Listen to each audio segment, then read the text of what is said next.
All right, welcome everyone to the Livewell Kingston Commission. It's September 15th at about 6 after 4, and welcome to you all. Let's see, we are back to virtual again because the governor has re-allowed the open meetings law to allow meetings to be virtual again. So we are meeting virtual again. So that means that everyone, all of the commissioners who are calling in will count towards quorum today, which I'm very happy about.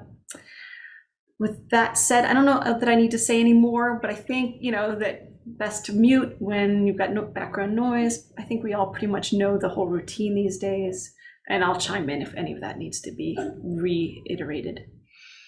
Let's go around and do a round of introductions. And I'll go, and then if you don't mind, after you introduce yourself, pass to the next person. That gives me a chance to take a breath, and then we'll move on from there. So if you don't all know me, I'm Emily Flynn. I'm the Director of Health and Wellness for the City of Kingston, and that means I do a lot of things, but one of the things I do is coordinate the Livewell Kingston Commission, and I use she, her pronouns. I'm going to send it to Stacy next. She's in this space. Maybe yell, Stacy. Okay, hi. Stacy Kraft with the Ulster County Department of Health and Mental Health. And I'm looking forward to a great meeting today, and just came here thinking it was all in person, but glad that we will be virtual again. All right, I'll pass it on for you. Thank you. Troy Ellen, do you mind going next? Hi, I'm Troy Ellen. I'm chair of the Livewell Kingston Commission. My pronouns are she, her, ella. I'm involved in a lot of other things here in the city of Kingston, and I'll pass it on to Melinda.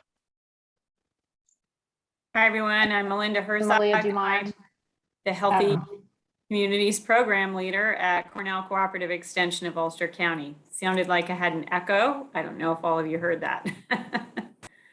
And I will pass it on to Doug. Okay, hi, I'm Doug Coop. I'm on the Common Council of City of Kingston, Ward 2, which is uptown. I'm not a commissioner, but I enjoy listening to all the great work this committee is doing. It impresses me, the scope of what you're doing. So if there's anything I can do with the council, I will try and do that. My day job, I'm semi-retired, but I teach part-time at SUNY New Paltz. So between that and the Common Council, I try to stay busy. And I'll pass it on to Malia. Hi, everyone. I'm Malia. I apologize to Melinda. I misheard Troy Ellen. I thought Troy Ellen said my name a moment ago. I live in the Rondout. I work at Bard College, and yeah, I guess that's enough about me. Next, we can, Tanya. Hi, Tanya. I also live in the Rondout. I watch a lot of boards and commissions. I'm interested in equitable development, smart growth, transportation beyond cars are the things that I tend to tune into the most. Yeah, that's me.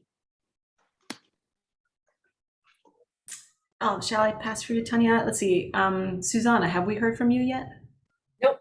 Hi, I'm Susanna Callahan. I work by day at the Institute for Family Health, and I don't live in the Roundout, but I wish I did, like the previous two people.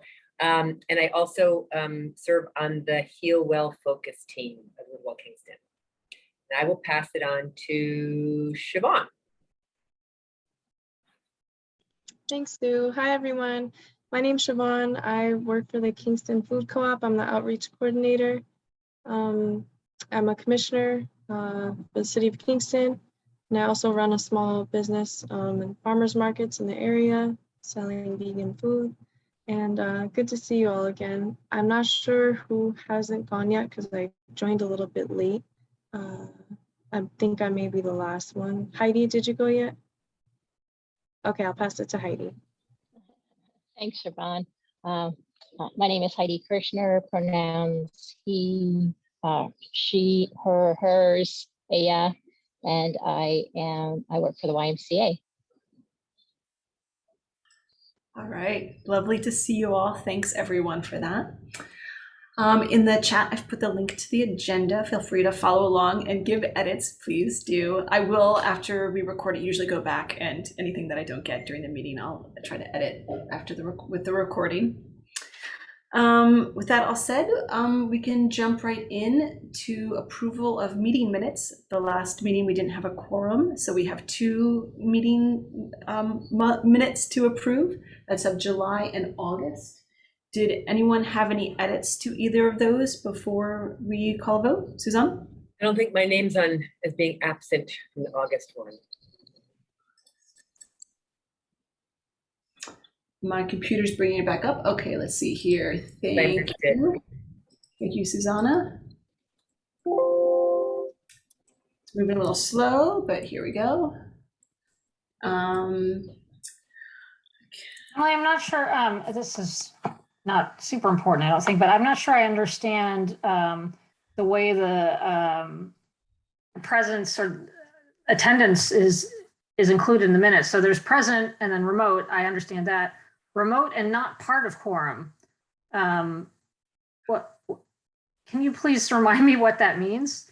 Sure. So when we were in that hybrid for 2 or 3 months, when meetings, anyone who, so some of the commissioners were not part of the quorum because of the open meetings law, the required. Oh, okay. I remember what you're talking about now. Yeah. So we were there, but because of the state law, we weren't considered present. So yeah. Okay.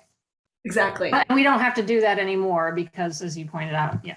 Very good. So for this month, right, it's like it was during COVID when everyone here counts towards quorum. Mm-hmm. Yeah. Does that clarify that in the notes? Yeah, thanks. Any other edits? Anything else to change in the meeting minutes? Okay. If not, I can hear a motion to accept them and with the August one with edits. Go on. Someone want to talk? I'll make that motion, Heidi.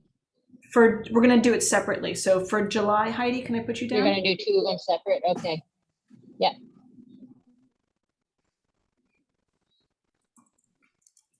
Do I hear a second? For July, I'll second July. Thank you, Malia. So all in favor, you can say verbally aye, you can raise your hand, you can give me a thumbs up, you can put up the icon on your speaker or on your screen. Aye. So all in favor, I see Heidi, I see Troy Ellen, I see Malia, I see Siobhan, I see Stacy. Susanna, I think I saw you. You'd say yes, yeah? Oh no, you were not. Yeah. You're not there. Okay, so, but the motion passes. And Susanna, do you want to abstain? I abstain. Great. Okay. Wait, I mean, for September, I mean, for August, right? This is for, oh my goodness, I'm doing it in the wrong, okay, wait a minute. I can't vote for a meeting I wasn't at, right? Yes, right, you cannot. And I didn't have that document open. In July, you were remote, so you were there in July. Correct. So would you like to vote in favor? Yeah. Yes, in favor. Great, okay. So that was unanimous then. Okay, thank you everyone. I've got multiple documents open, so I was getting a little confused there. Okay, so for August, would anyone like to make a motion to pass the meeting minutes?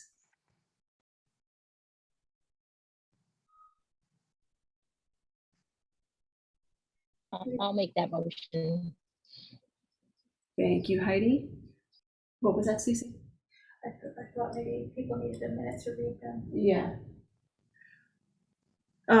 Do I hear a second to pass them? I'll second. Thank you, Troy Ellen.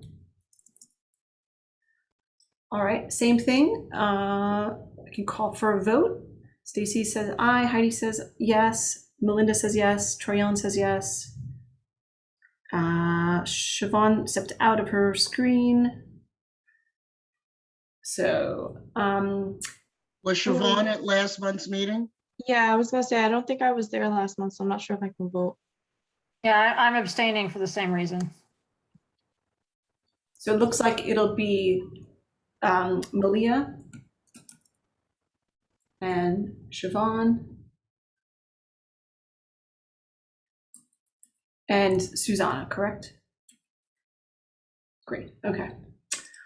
But the motion still passes and the meeting minutes are accepted. Thank you, everyone.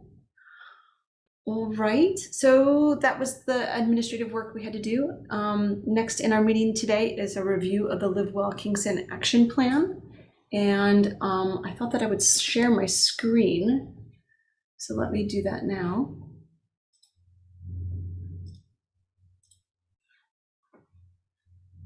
And you should probably see,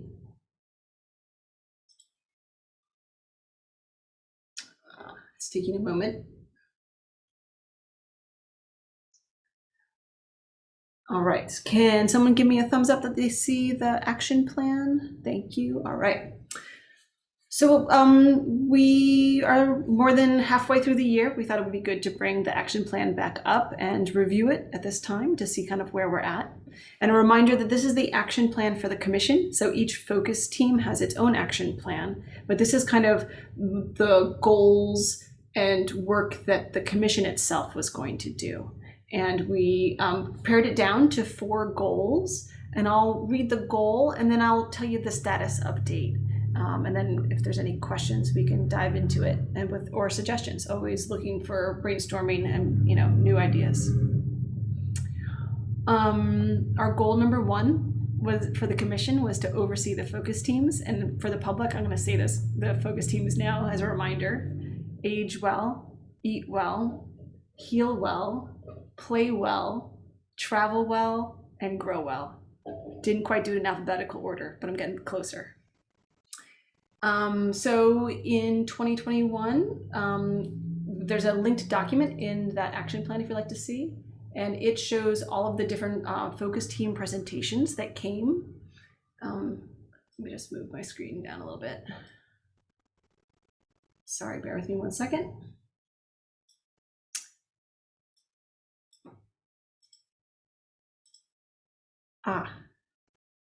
I wonder if I just lost that. Okay, my apologies, everyone. 1 second while I rearrange my screen.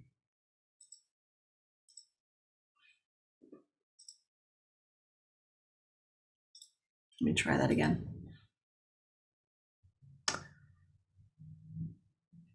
I'm hoping that you can see this Google document, which shows all of the meeting notes and presentations that we've had for the year.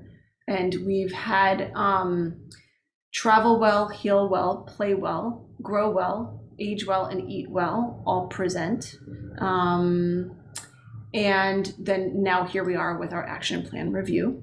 And so I have documentation of all of those presentations to the commission. So going back to our action plan, we had quite a bit of discussion about trying to support the most recent focus team of Grow Well. And I'm pretty happy to report that it's quite sustainable at this point. They're meeting twice a month.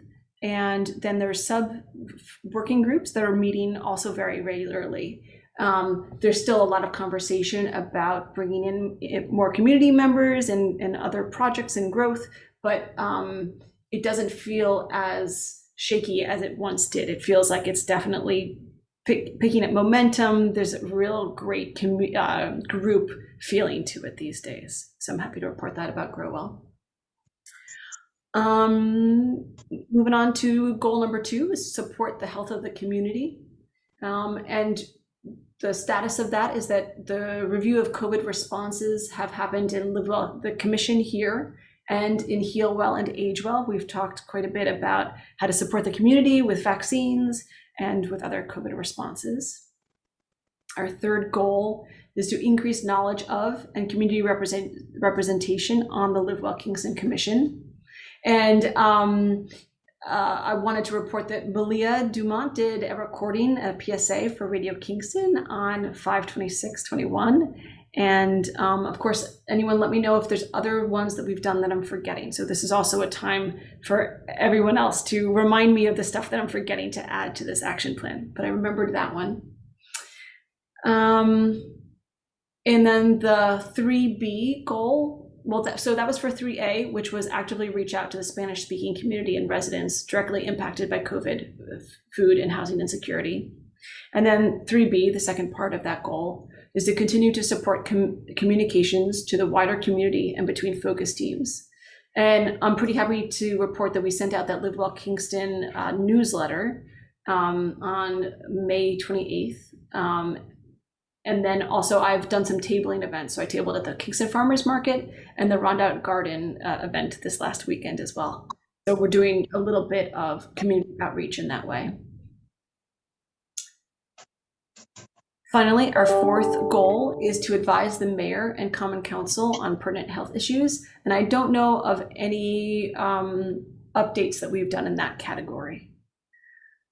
So that was kind of a quick run through of the action plan and the status updates, clarifying questions, deeper questioning about the projects or the things we've done. If anyone knows of any things that we forgot to add to this, any kind of feedback like that, I'm looking for at this time. Does anybody have any questions or feedback? I'm wondering about, I think, didn't Will Kingston write a letter to support the boycott or the concern about the removal of the mental health beds and compliance? Didn't Will Kingston write a letter? Yes.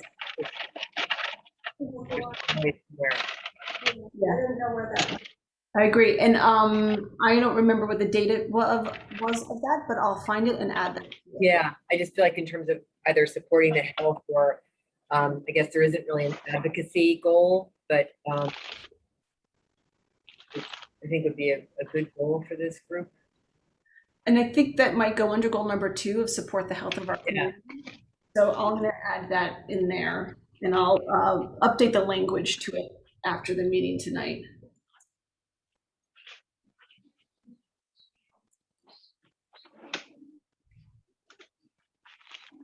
Emily, could you remind me again for our Livewell Kingston Commission, what our charter says is the number of commissioners that we can have? Yes, I believe it's 11. Oh, okay.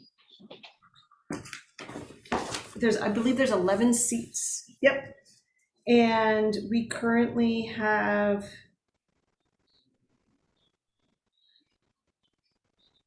2. I think we have 2 open seats. Okay. So we have a seat that was when Jerry Harrington was a member, and then Freddie joined for a little bit, so that seat is open, I believe. And then, yeah. I was just gonna say, how many seats will be open in December when there's turnover? Yeah, and I'm sorry, clarification, just 1 open seat at this moment. And then with the turnover, I think I have a note of that somewhere here to talk about. I believe that we will have then 4 open seats. So the current open seat, and then Stacy, Melinda, and Anna's seats will be open. So there will be 4.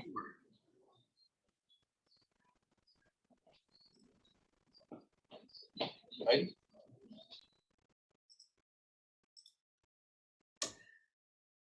Any other questions, feedback, thoughts for the action plan? Can I ask a question? Sure. I don't know if I heard it correctly. So you were at the Rondout Gardens apartment complex? And was that Livewell in general, or was it a specific project? Sure. So it was the Rondout Garden steward Sasha and community members had a small kind of harvest event, and I tabled kind of as everything. So often when I table, I bring like everything. So I brought a little bit of Livewell information, and then I also brought the Pedestrian and Bicycle Master Plan survey and got surveys from the community members there. There is a harvest party at the YMCA Farm Project next week, and I'll be there as part of Grow Well, and also hope to have my Pedestrian and Bicycle Master Plan surveys there as well. The survey is not up on the Engaged Kingston yet, but it's circling around. How can It is actually. it is just did it go up already? Okay, I can show you here. I think I'm sharing my screen. thanks. We haven't advertised it a whole lot, and I can tell you why in just a second, but it is up there, and it's a digital version. So people here down at the bottom, Tanya, is the survey. It's the digital version of what I've been handing out as a hard copy flyer. So just to give a little background, so the Pedestrian Bicycle Master Plan is a grant project. We got funding from the DEC, and it's a goal of writing a planning document for active transportation in the city of Kingston. We've gone into contract with a consultant, Barton and LeJudas, and I had booked to table at the farmers market before we were quite ready. But in an attempt to not miss that opportunity, the consultant put together a quick survey, and so it was a little bit before we were quite ready. So I plan to dive in more with a consultant in the next week or two, and then I plan to really try to promote either this survey or an updated, more expanded version to get community public outreach. So that's why it's been kind of a soft opening. I haven't quite trumpeted that the survey is out on this website. I'm a little bit worried that people might think that if they've done this one or the printed survey, that when we have a larger, more expanded one, they'll say, oh no, I've already done that, I don't need to do it again. So I kind of want to check in with a consultant and really map out our public outreach plan before I start to really do a strong push for people to give feedback. Thank you. And can I also ask, is I know that the zoning code overhaul has just begun. Next week, Dover Co will be in town. They'll be meeting with some people, and then they'll be meeting with more people virtually through October. Has Livewell talked about that process? Because there's so much that Livewell covers that could really be helped a lot with a better zoning code. So much of the problems that Livewell tries to address are partly because of bad zoning. I think here at the commission, we've touched on it. We haven't had an in-depth conversation about zoning, what the role that the commission itself would play. As a staff member, I've been coordinating a little bit with the director of housing, Kevin Corte, about the project. But then, right, I agree. I think that there could be a role for the commission in it, and also like some of the focus teams have been talking about zoning, specifically Grow Well, for example. So that might be something to consider for our action plan for next year, is how we might want to liaison with the zoning. That'll be too late, because the charrette's happening in November. So when's next year? Is that January? Well, I guess it depends on what the commission decides to do as a commission. So I'm talking about as a commission. So I think every commissioner is welcome to be involved in the public outreach for the zoning. But if the commission itself wanted to like write a letter of support or do anything like that, then the commission needs to decide what role they'd like to play. If they were going to take any sort of, I mean, the commission could certainly attend the charrette, but by the time the charrette happens in November, that'll be the end of it. It won't be much to do afterwards. I mean, they can help spread the word or try to lobby the Common Council to adopt it, but right now is the time to give feedback, and then the charrette will be a week of community designing based on the feedback that's given September and October. And the charrette will happen for 1 week over the course of 1 week in November, probably right after the elections and before Thanksgiving. Okay. Yeah. And might be really good to be connected with the pedestrian bicycle master plan because there is a street design element that they'll be working on. Thank you for all that information, Tanya. Yeah. Commissioner, I guess I want to bring us back to this action plan. Any other feedback or edits to this action plan that anyone would like to make? Yeah, Emily? Yeah. Emily, with respect to goal number 4, which relates to keeping the Common Council advised and informed, et cetera, I wonder if it would be a good thing if you and maybe if the commission is represented by you and maybe another commissioner come before the Common Council and give a briefing, because I don't think most of the Common Council doesn't have a really good knowledge of what you're doing, and I'm not sure which of the 4 committees would be more appropriate. Probably more appropriate if you came to a caucus meeting where you could address the whole council, maybe a 15-minute briefing. Is that something that would make sense? I mean, I could try and arrange that if you'd like to do that. I'm more than happy to do that if the commissioners would like me to. Yeah. Like maybe the August caucus meeting on October caucus meeting, Monday, October 4th. I could try and arrange that with the majority leader to, put you at the beginning of the agenda, just a 10-15 minute, because I mean, there's a lot of impressive things happening here. So let's blow the horn a little bit. I appreciate that, Doug. I think that's a great idea. Yeah. Shall I do that? I'll coordinate it with you, Emily. That would be fabulous. That'd be great. Okay. Thank you.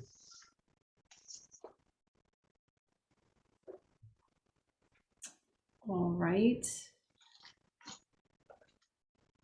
If there's no other thoughts or edits, I'll just say, always welcome to feedback. Oh, someone talking? No, maybe not. Always welcome to feedback and edits on this at another time. So, Emily, I just, you mentioned the PSA that I did, which I know has been running during some of the Spanish language programs in Radio Kingston. And I've heard from some people that they've heard it, but have you received any inquiries as a result of this? I have not, no. For the pedestrian and bicycle master plan, I reached out to Marielle De Fiori and to Susie also to look for people for our public advisory committee. And Marielle invited me to come on her show to speak about it. So there's good. Another dot has been connected, but no, I have not heard too many interests directly because of the PSA. Okay. But I still think it's very valuable. I think it still puts out information about it, and it becomes, there was a time when I would be in the community and I would say, oh, and I work on, I do the Livewell Kingston Commission, and they had never heard of it. And now it really feels like when I mention it to people, they're like, oh, I know, I've heard about that. And you're like, oh, it's getting out there. That's great. So I think there's value in that. All right, good. All right. I'm going to stop sharing my screen for a moment and get to see everyone again. All right, so in the agenda, we talked about the action plan. Thank you very much. So next up was, I just want to keep it on the agenda, the idea that we are looking for commissioners, because we will have those 4 open seats in January. I see that Anna has joined us and Lori has joined us. Thank you both. Would you like to take a moment to introduce yourselves?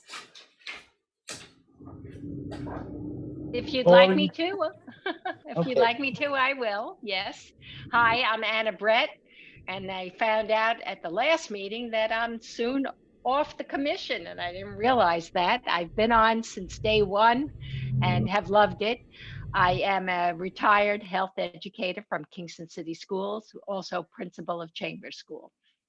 and have been on this commission for a while. So I will hate to go, but I guess I have to. Thank you, Anna. Lori, how about you? How are you doing today? I am well, thank you. Lori Ferguson. I am a nutritionist and a nurse, LPN, and I volunteer at People's Place in various aspects, and I enjoy helping Livewell Kingston. Thank you so much. All right. So my next question to you all was about that. So the document that shows the different meetings that we've had thus far. For the next 2 months, we have sort of open slots. So for October and November, my question to you is what kind of, would you like a presentation? What kind of content would you like at the commission meetings for October and November? We could invite someone to present. We could go deeper into a different topic. Sometimes we've talked about nutrition for seniors, or we've talked about COVID support, and it has felt like we've sort of kind of gotten to the meat of the conversation and we've run out of time. So there could be a special topic that we discuss. Otherwise, it'll be a very short meeting. Any ideas? Maybe we could have like more of a networking where we allow our members to talk about what our agencies are focused on. Can you all hear Stacy? Yes. Great. That's an idea. Sounds good. We could do that for October. We kind of get updates from some of our different agencies.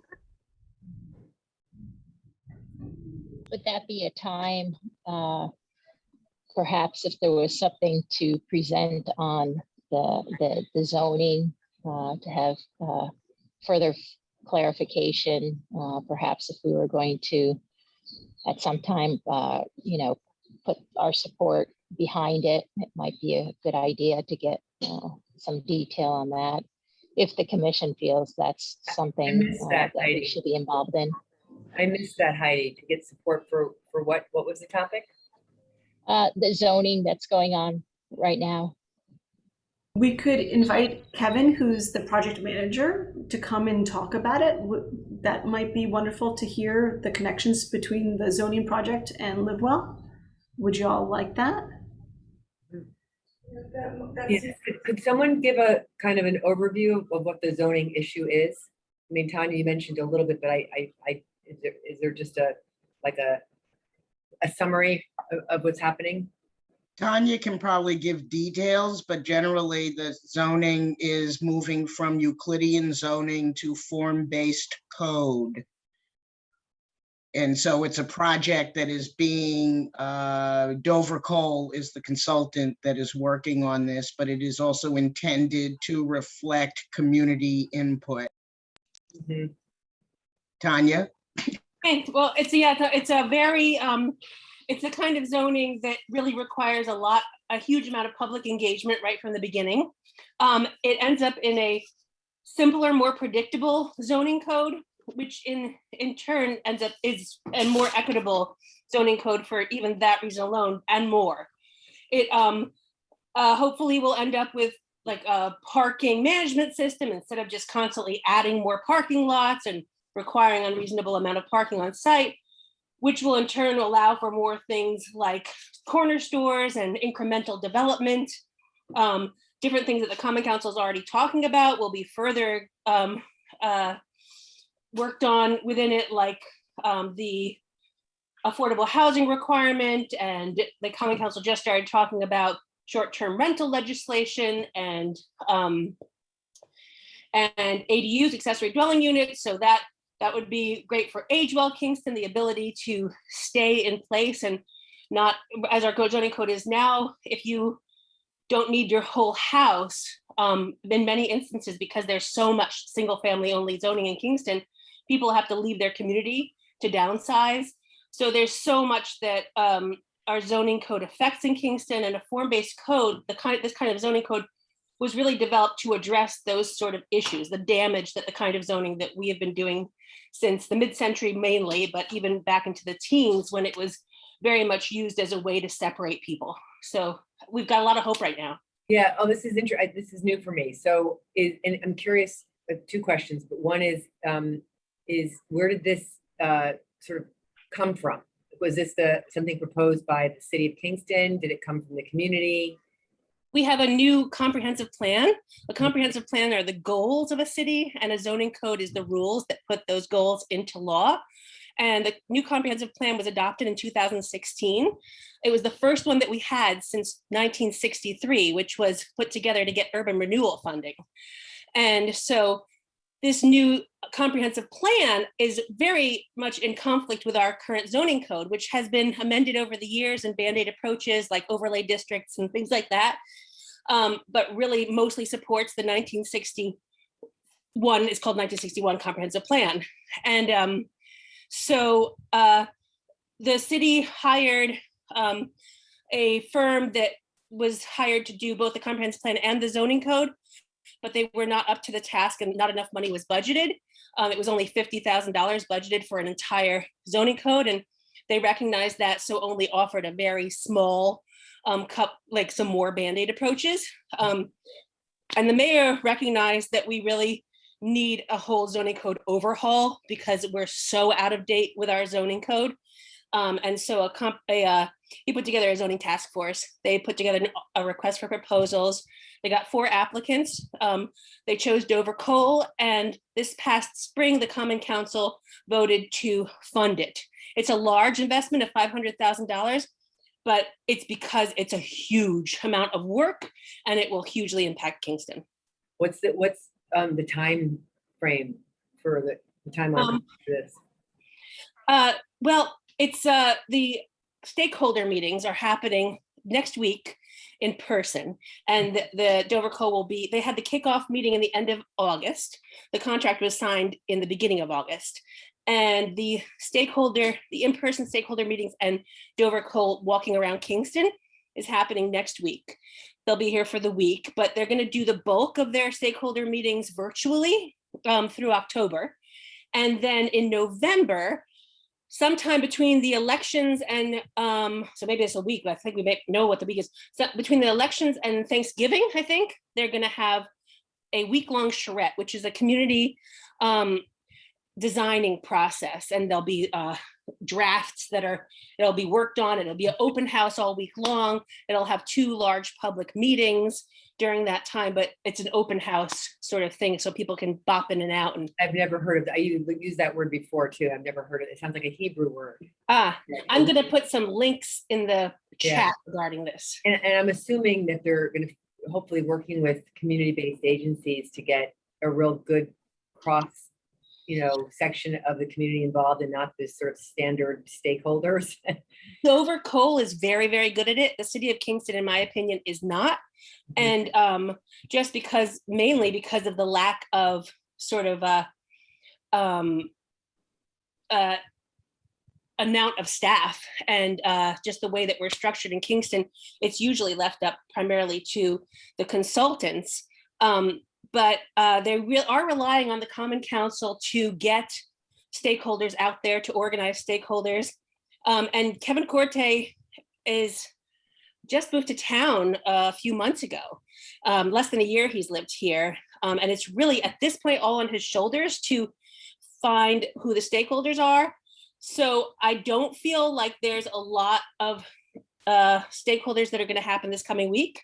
I hope that Common Council members and the people that he does meet with and the Dover Co meets with this week can really encourage them to not only just walk around the city with the mayor and maybe Kevin Corte, but that the Common Council members join them, and members of Friends of Historic Kingston and leaders in Midtown Kingston, where it really has been damaged by terrible zoning that disenfranchises people. Like they really need, there are certain groups of people that really should be involved right in the beginning process. They're going to meet with different people over the first 2 days of next week, Monday and Tuesday, and then they're going to be touring. It's not clear exactly how that's going to be done, But gosh, I went on such a tangent just now. What was my focus No, supposed to that, be? I don't know, but I have one more question and I'll be quiet. So are there other models of this process in other cities in the United States of even Yeah. a comparable size, like Kingston? Yes. The closest one to us, Dover Coal on their website, right, has that they did for, was it Albany, Tanya? Yeah. They were part of a team. They weren't the heads of the Albany one, but they were part of that team. Yeah. Right, but it'll give you and Dover, Coal, like the supermarket, not the supermarket, the department store. Okay. And And I found that very interesting to read through the process, and it's informative. yeah, and they have a great YouTube channel. They've got like planning stuff that everyone should know on their YouTube channel. And then another great link, and I'll put in the chat, is the Form-Based Code Institute. And they've got the Dry House Awards. And so that's every year they choose the best form-based codes from around the country. In terms of an entirely citywide form-based code, one example that's recent is Buffalo, which is of course a lot larger than Kingston, but it's entirely form-based code. And I'll send the link for their code too, because it's really interesting. They like require on-site bicycle parking for new builds. And so they're doing a lot of things that are more common sense than we've done in the past. Thank you for all that. Melinda, I saw you go on camera and unmute. Did you have a question? I wonder if she missed her opportunity. All right, if Melinda comes back, we'll give her a chance to ask her question. All right, Tanya, I feel like you almost just gave the presentation, but I think we should invite Kevin to come next month. It seems like we're all very interested in that, and we'll try to hear from the project manager's perspective of the project. I think that'll be really great for us. And Tanya, please put those links in the chat and I'll add them to the notes. All right, so that answered my questions. At least we will have a presentation next month, and maybe we'll do networking the month after that, and we can of course pick that up again next month and check in if that's what we would like for November. That answers that. So the next on our agenda is a healthy stretch break. This has fallen off of our agendas in the past. I'm going to try to bring it back right now. So I'm going to get up and do a stretch, and I'm going to give you a few suggestions. If you'd like to do something similar, you're welcome to. You can turn off your camera or do whatever you need to do to stretch. But I'm going to get up and I'm going to put my arms up to the sky and try and make my spine as long as possible. And I'm going to stretch over to the right. And then I'm going to go back up to the top, and I'm going to stretch over to the left. What I love seeing Stacy right there. I'm going to take breathing out as I put my arms down. I'm going to do another big breath up. I'm going to breathe up. And then I always like to do a bend over because I sit all day. So I'm going to dive down. I'm going to go take a stretch, put my head down, and let my neck and back kind of loosen up. When I come back up, I'm gonna, in yoga, we've been doing the swings where you kind of let your arms go free and kind of let it bump into your body a little bit. Feels good. I'm gonna take another big breath up, bring my shoulders up, and then I'm just gonna sigh it out. I'm gonna do another one. Take that big breath up, sigh it out.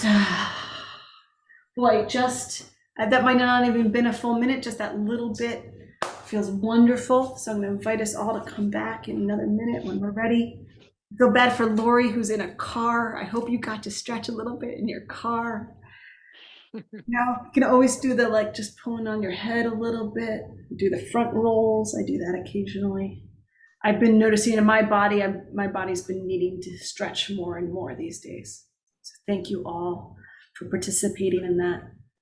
I see that Melinda, you're back on camera. Did you have a question earlier? Did you get a chance to ask it? I'd have to go back a little bit. I do apologize to everyone. I have another meeting after this, and it there was a big cancellation thing and I had to attend to it. But at this juncture, I'd say let's just move forward. I'll touch base with you later. Thanks, Melinda. All right, so we had an addition to the agenda from Troy Ellen. Troy Ellen, you said, was it going to be a new business or announcements and communications? And I changed that and I put it into old business. So Troy Ellen has something to mention about the public meetings law, and that is next. Yeah, one of the things around the public meetings law, the reason why we didn't have a quorum is because many of us were unwilling to give our home addresses so the public could show up. At least I'll say that I was, and but was having a conversation on another commission, another group, Citizens for Local Power, that I'm involved in. We were having a conversation about it. My understanding is Governor Hochul has extended this through the end of the year. And there's some thought that it will probably, depending on what's going on with coronavirus, it would be extended further. However, in talking to Emily, even before this happened, I was thinking about, as a commission, us writing a letter or something to whoever in Albany to say that one of the things many of us have learned from, this pandemic is the fact that the way we've operated no longer is necessary, the usual way in which we operate, and that even if we have public meetings where a meeting is being held, whether it's in the common council room or a conference room or something like that, if there's a space where the public can be, but someone like me, and I'll just use me as an example, does not want to be in that space with the public because of concerns around coronavirus, around COVID, that should be enough to satisfy the public meeting requirement, rather than being able to, have to say that, well, Troy Ellen Dixon is her home on a Beale Street, so we have to list her address for me to participate as a part of the quorum. That's one of the things that I wanted to propose to Livewell Kingston, that we draft and send something. I made this comment in my Citizens for Local Power meeting, and Manajo Green, who is the legislative representative for, I think it's District 19, but it's Marbletown and Rosendale, had said that she would be more than happy to introduce what she referred to as memorializing legislation, which basically would take the emergency order and memorialize it as the legislation. So, and I said, gee, that's great. Let me bring it to the Livewell Commission. And so now I'm just going to open it up to discuss questions. I don't know a whole lot about it, but as I said, I'll restate. As long as there's a public space at City Hall where people from the public can come in, the rest of us ought to be allowed to participate as part of the quorum and not be considered like tourists at our own commission meeting. So there you have it.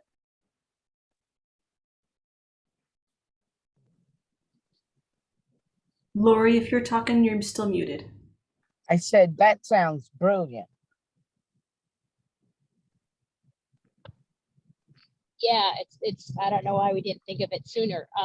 Yeah, it sounds like a great idea. I guess the only challenge would be how, the city would actually entertain something like that. But I think it's a great idea, really good idea. It would be a state law, not just, not just for the city. And the same way, I guess, we did the July and August meeting. If, for example, Lori was at the meeting, Stacy was at the meeting, I think Anna was at a meeting, and then Susanna, I believe, was okay with giving her address, so she was able to be a part of the quorum. So we know how it could work.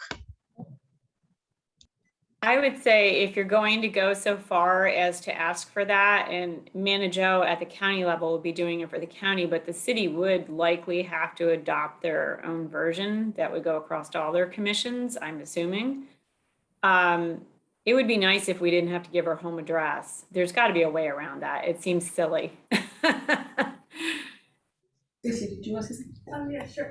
Yeah, I think it's important that as we're re-envisioning moving forward from the pandemic, that we, put our 2 cents in on how accessible meetings could really work out well through,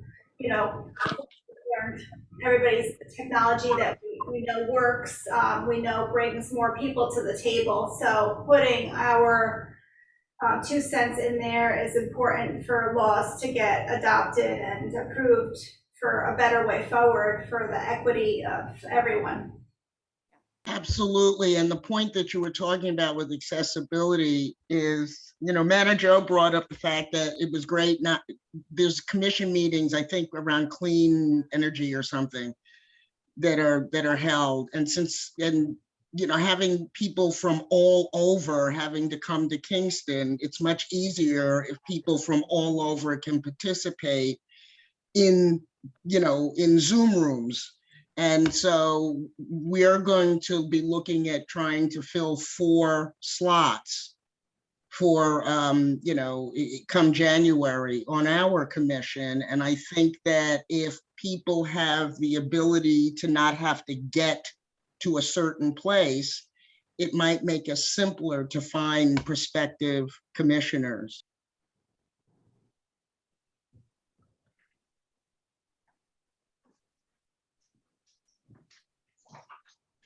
I agree. So it feels like there's a lot of agreement. I'm wondering if we should do a motion to go to draft, or if Troy Ellen, do you and I work on a draft letter and then we'll bring it back to the commission and then they could approve it? What do you think? Yeah, do we have to do a motion to draft a letter? No. No. I'm happy to work on something with you. Anybody else want to weigh in? I just would like to suggest that you include also not just the accessibility and, obviously this is coming out of a pandemic, but it's also weather related. You're going to be, a lot of people end up missing a lot of meetings because of storms or, inclement weather or just the cold in the winter. This really does help people get to meetings.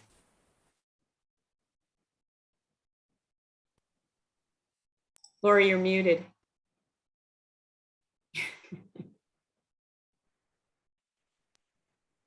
It looks like virtual meetings are going to be part of our future a lot.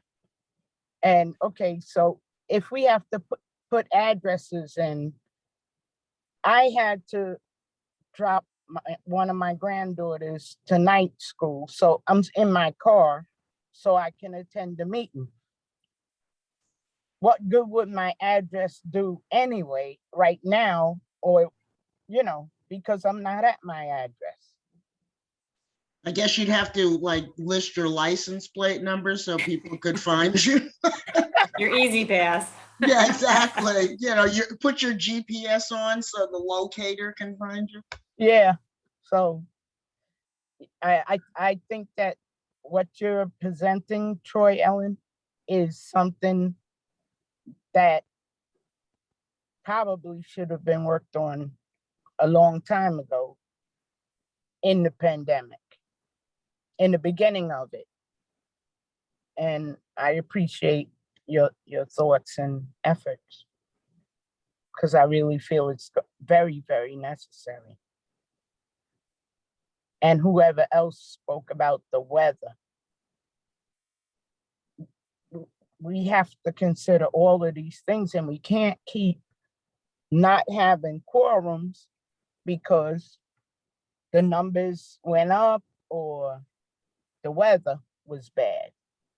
And it also, child supervision, people that, obviously if you have a toddler, you can't ignore them, but if you have older children, you're still at home and you can be at a meeting.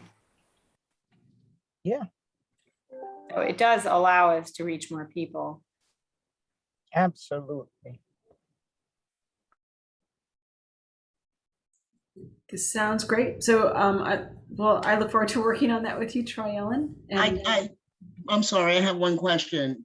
So should we, because I was saying like, write it to the governor, but is it to the governor that we write it? I guess the public meeting law is a state law, so it would have to be addressed at that level. I think it might be the legislature, but I think part of us writing the letter is we'll try to identify who the right decision maker group is and who we should address it to. And so that'll be part of it. I propose that's part of our process of drafting the letter. All right. It would make sense probably, since we're a commission that advises the city, that at least the mayor be looped in on that, if not the city council, entirely. I would just suggest that. Well, I think Doug can let the common council know, right? This is what they're thinking over at Livewell Kingston. Or this is what they're up to over at Livewell Kingston. And to tie it into what Doug's invitation before, if I go to the caucus in October, if we have a letter, we have to look at the timeline, because if you guys want to approve it before then, but we might be able to introduce it to them during the caucus meeting. That's a great idea, and the council can weigh in on it. You'll get some input. Yeah, because it affects us too.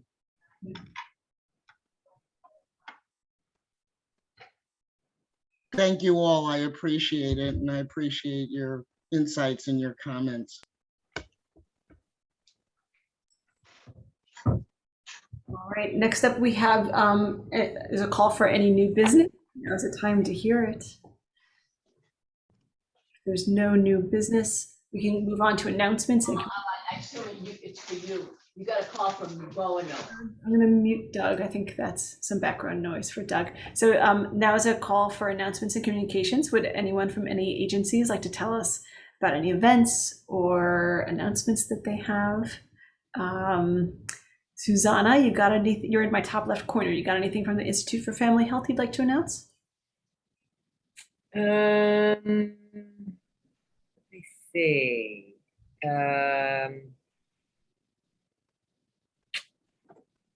No, I'm desperately awaiting news of when construction is starting at Pine Street. I think it's like any day now.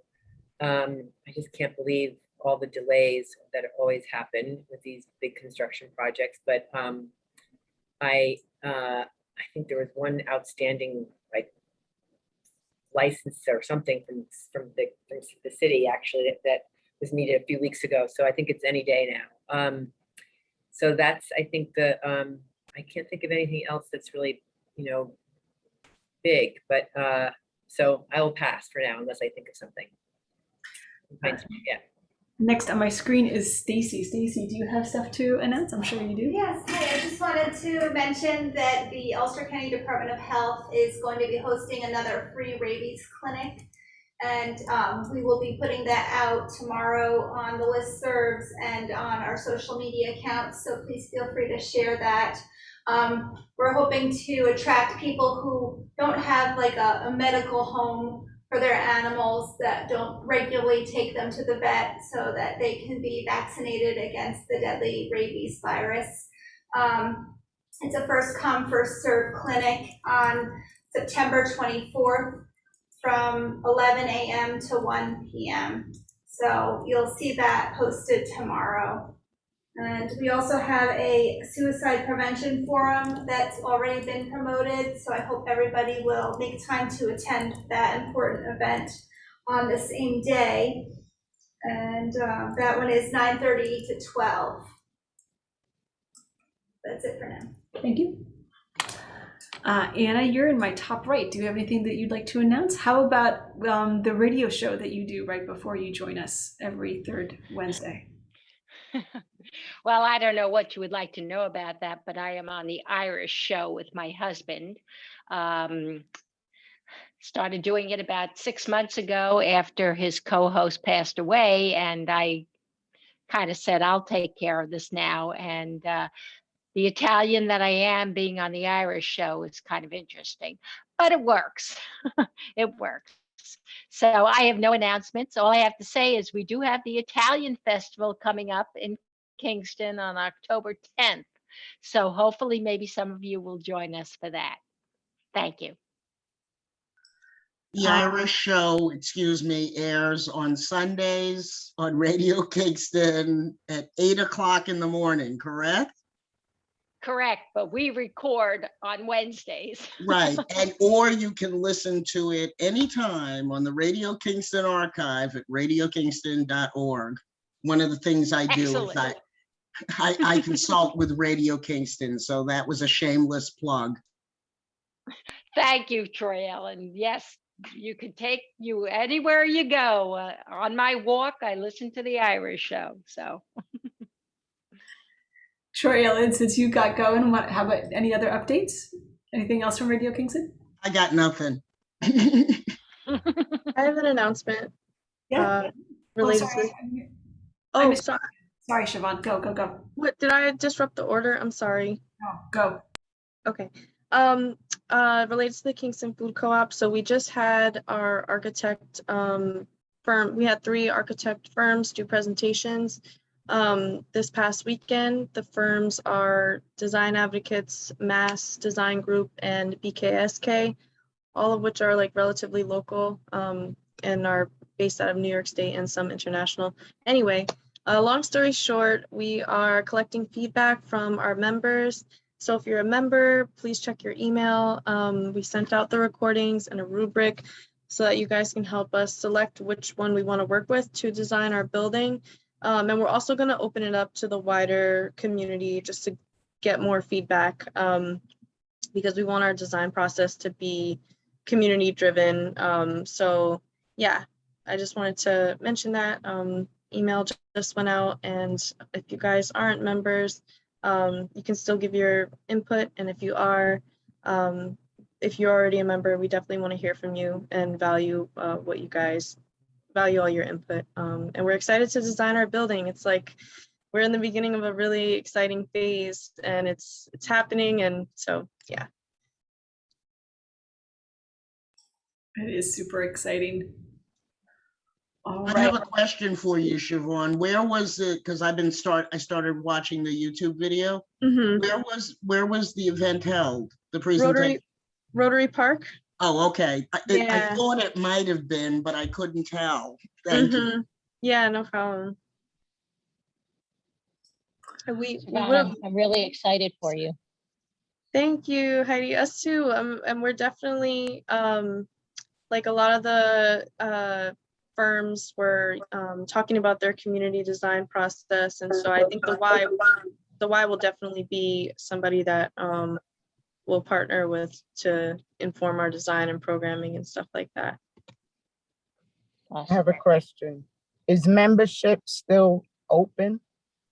Yeah, of course. Membership's always open. Our website, kingstonfoodcoop.com/join. That's where our membership form is, and it we have a breakdown of like membership cost, a sliding scale, so $0 to $150. Pay what you can, and it's open to everybody. Okay. Kingston Food Co-op. Yep, and our building is .org. Sorry, .com. .com. Mm-hmm. Okay. And Thank you. Yeah, no problem. You've probably driven past our building on Broadway next to the old Big Bubble.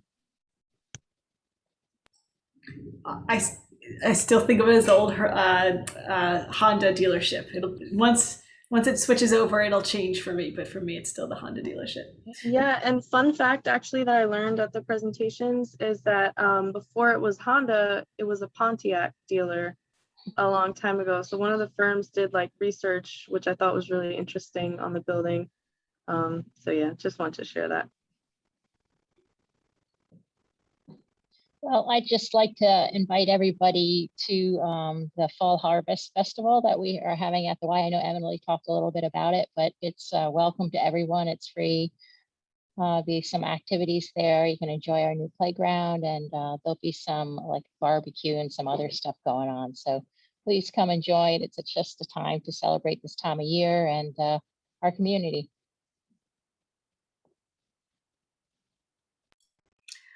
Malia, you're next on my, Malia, do you have any updates? Thanks for enunciating so carefully. I actually do not. So.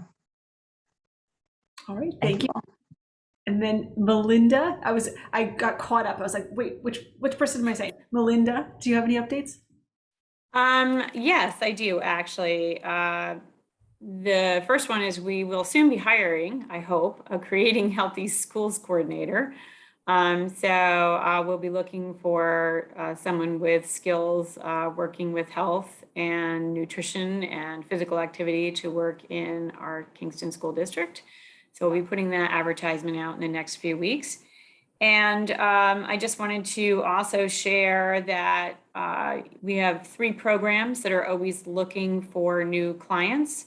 One is our Family Wellness online program, which is every Tuesday from 6 to 7, but Marcia Sebro, our FNEP educator, can do nutrition education with clients at any time during the week, including evenings and weekends. So if you know folks that are low income that could use assistance with nutrition education, budgeting, trying to incorporate physical activity into their families that are raising children in their home, please contact me and I'll connect you with her. I also wanted to announce we just hired a new staff member for a SNAP Ed educator because Katie Shan Lopez has moved on to become our regional farm to school coordinator.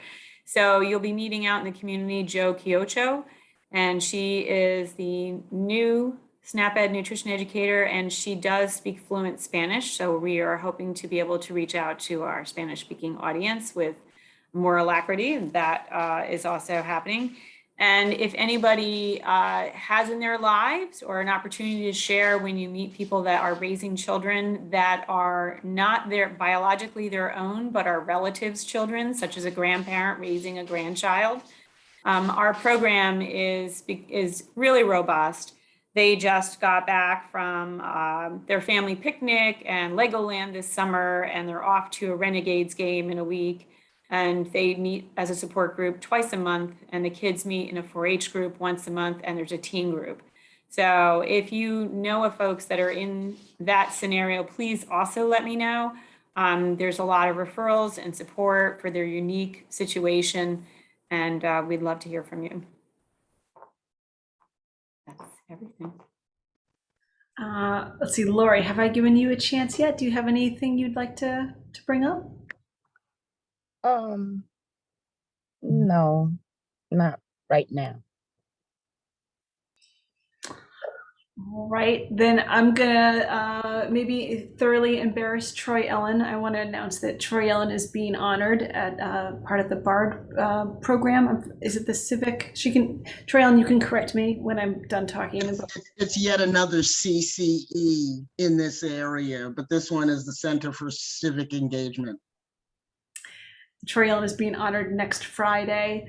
If I send them an email, if we hear back, I would love to welcome other people to come and celebrate Troy Ellen and all the great work that she has done, specifically for the Kingston Emergency Food Collaborative and for the African Root Center. And it's just lovely. Troy Ellen, what else would you like to say about it? Maybe have I embarrassed you enough yet? Part of it, I'm very honored. I really am. I'm trying to find out who nominated me. Although somebody said, who wouldn't nominate you? But in any event, I took that meaning in a good way. But I'm also one of those people who I was raised in the family where, you don't boast, you don't talk about your accomplishments and everything. So a part of me is kind of like, oh my goodness, can't you just send me something in the mail?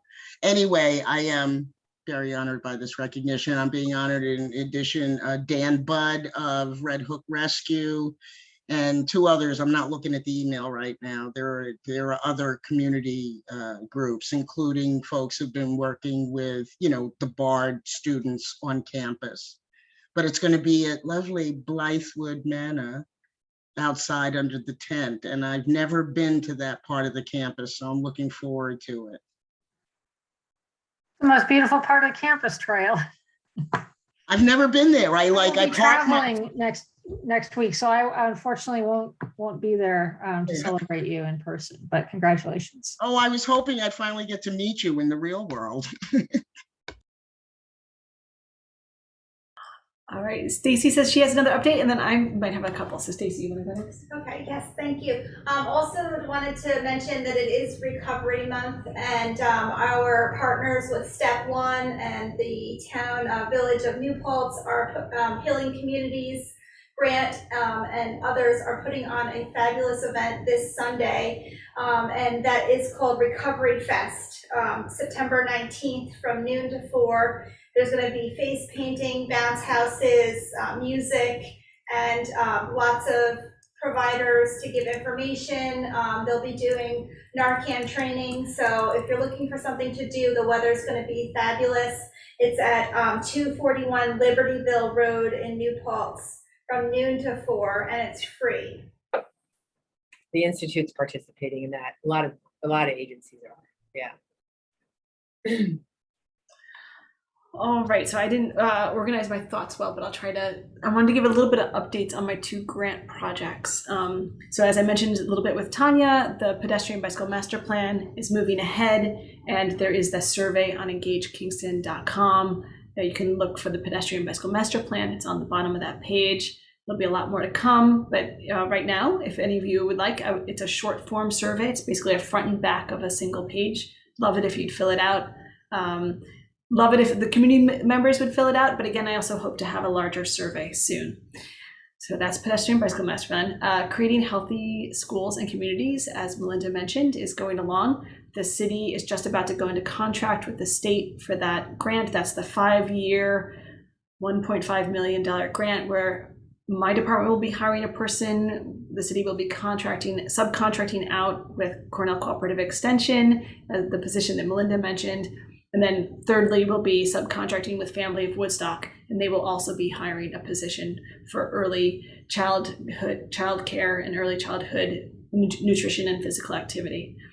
And the other 2 sections is also physical activity and nutrition at schools for Cornell Cooperative Extension, and for me for the community.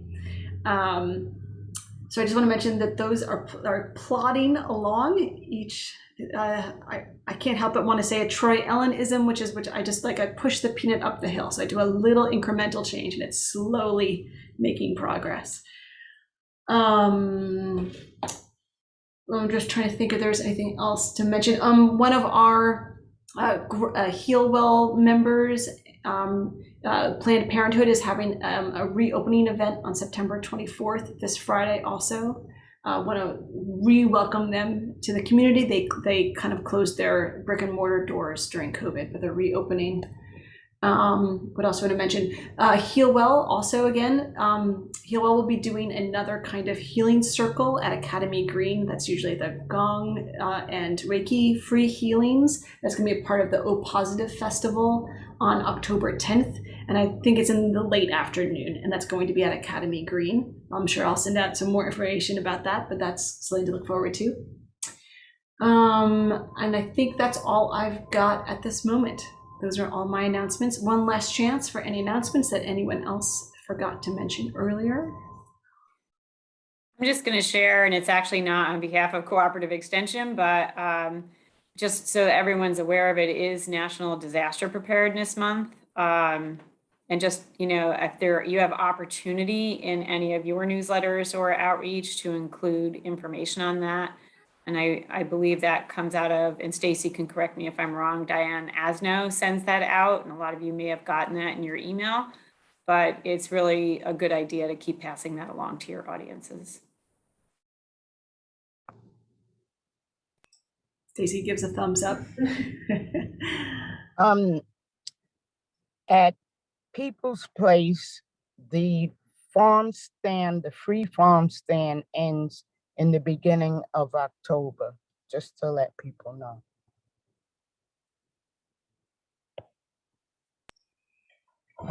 All right. Thank you, everyone. That concludes my agenda. If someone would like to make a motion to call this meeting to an end, I can hear it now. I move that we adjourn the meeting. Second. Thank you, Melinda. All in favor? All right, motion passes. Thank you all. It's 5:20, and until next time, I hope you all are doing well. Thank you so much. Thank you. I appreciate you all. And congratulations, Troy Allen. No, thank you Yes. so much. Hi, yes. Congratulations. And thanks for the information, Tanya. Bye, everybody. Bye-bye. Bye.